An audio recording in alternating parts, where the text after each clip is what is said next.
Here of these injectors, I believe they're fouled. She's not running right at all, you know, especially during idle, sputtering. So I'm gonna have the injectors worked on, have them spec'd out to what I need. Since you can tell this is not an ordinary E28. So I'm just gonna use a 10mm, take all these things apart, make some room so I can get to the fuel rail back here, and just take out all of these injectors and have them sent out and cleaned to a local speed shop, which should be fun. Alright, so let me get these things out slowly but surely. Pull this out. I think I'll pull this.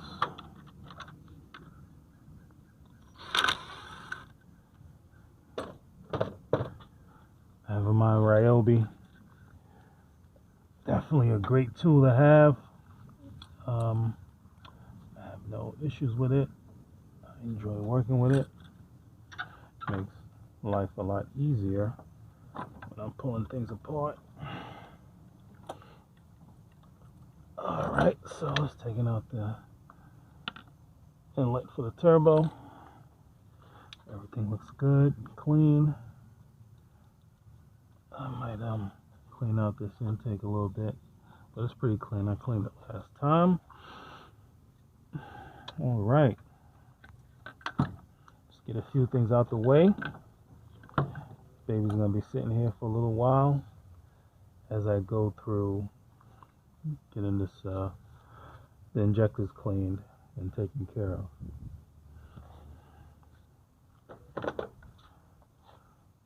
So you're gonna need a 10mm bolt, which is what I use for these clamps, 10mm, but you're gonna need a 10mm bolt to get the actual fuel rail loose so you can lift it up.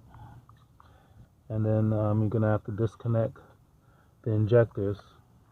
Get a little light here. Disconnect the injectors from the fuel rail.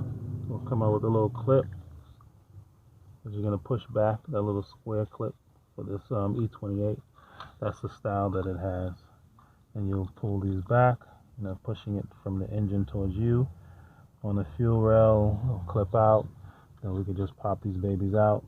Try and make sure it's as clean as possible in there for the O-rings where it seats. And then, just one by one. You're gonna have to disconnect the fuel rail here from the fuel source. It's gonna spill a little fuel out. That's normal because it's under pressure. I'm gonna have to disconnect the fuel rail from the electrical source itself, like that. Some of these don't have clips. I'm gonna have to double check that and see if I can get some clips while I have these out being cleaned. And then that's it. It's pretty self-explanatory when you get to that point. So when you need to do this for your vehicle, similar, you'll know what to do. Going to be disconnecting these lines, mostly the bottom line, because I'm going to have to pop it up so I can move out these injectors. I'm not going to go through the whole process while you guys are watching, but you get the idea. I might pop in and out in between as I go through it. But I just wanted to kind of explain it to you before I fully get into starting and removing the fuel rail and then the injectors. As I get some of this wiring out of the way, I'm going to try and clean this stuff up anyway as well. So we'll see how deep I get into it. Like, subscribe. Thank you for watching. Alright guys, so what I did was I removed the bolts, as I mentioned.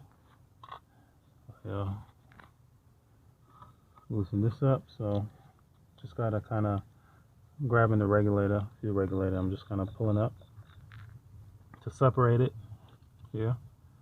You can see the seated in. So you see that? It pulls up everything. And, you know, once you get one started, just gonna, you know, pull it up. And then the rest will come up as well. And then I can just unhook. What I'll do is I'll unhook the top piece like I mentioned. It's a little square. And then those will come apart.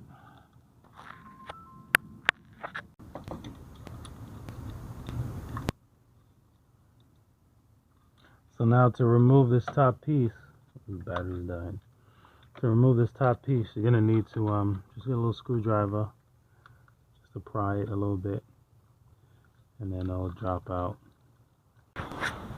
Okay, so I got all the injectors out. They are all here. Got the pieces. This is the bolts for the rail, 10 millimeters, the clips for the injectors. I'll show you guys how the clips work again. So the clips are here. The injectors are in the fuel rail, and they just clip around here. You clip in. Use the they clip